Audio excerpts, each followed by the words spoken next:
بسم اللہ الرحمن الرحیم۔ السلام علیکم۔ مزمل وائس آفیشیل میں خوش آمدید۔ میری شادی کو 2 سال ہو گئے تھے اور اس گھر میں میری ساس حیات نہیں تھی، صرف میری نند اور سسر تھے۔ میں اپنے سسر کے کپڑے دھو رہی تھی جب ان کی جیب سے ایک عجیب سی چیز مجھے میرے ہاتھوں میں محسوس ہوئی۔ ویسے تو میری عادت تھی کہ میں کپڑوں کو چیک کر لیتی تھی، لیکن شاید مجھ سے غلطی ہو گئی تھی۔ میں نے جلدی اس چیز کو باہر نکالا تو وہ چیز میرے ہاتھوں سے پھسل گئی اور میں نے منہ پر ہاتھ رکھ لیا۔ میری نند چونکہ قریب ہی بیٹھی تھی، اس نے بھی میرا چونکنا دیکھ لیا کہ کچھ عجیب ہوا ہے۔ وہ چل کر میرے پاس آ گئی تو میں نے اس چیز پر کپڑا رکھ دیا۔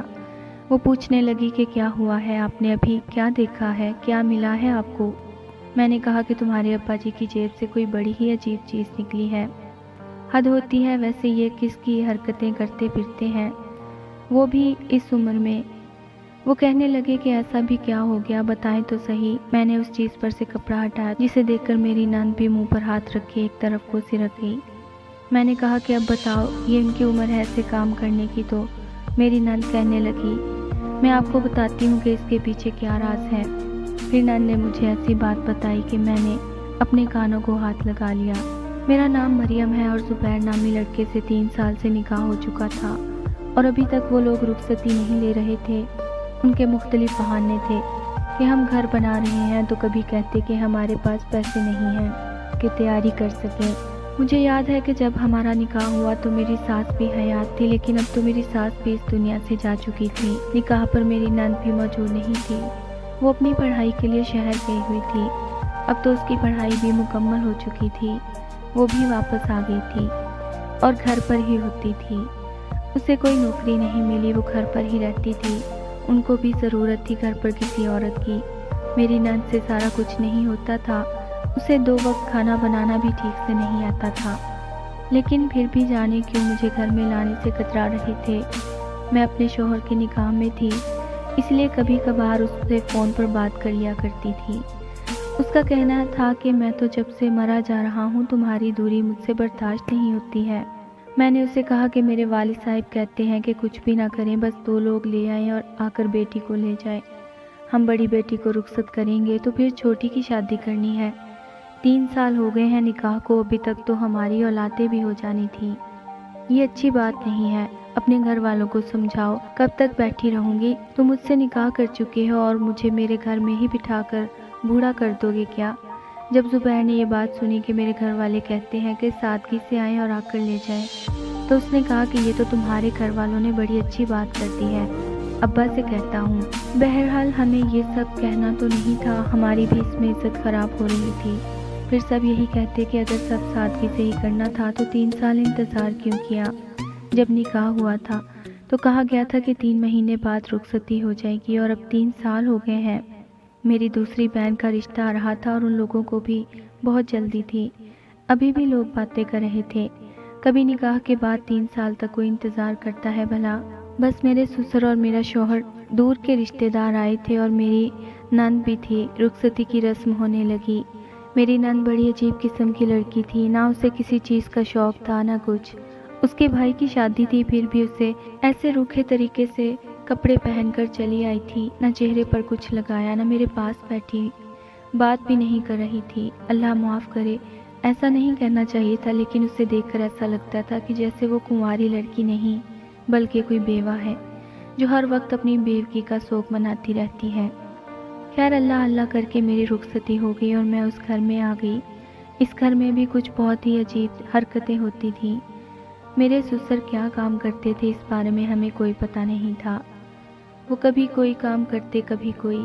میری نند پورا دن ڈری سہمی گھر میں ایسے پھرتی رہتی جیسے ابھی کوئی دیوار پھلانگ کر گھر میں آ جائے گا اور گھر میں کچھ بھی ہے وہ لوٹ کر لے جائے گا۔ مجھ سے کوئی بات بھی نہیں کرتی تھی، بس کام کی بات کرتی۔ کبھی کبھی میں غصہ ہو جاتی اور اس کو کچھ کہہ دیتی تو آگے سے جواب بھی نہیں دیتی تھی۔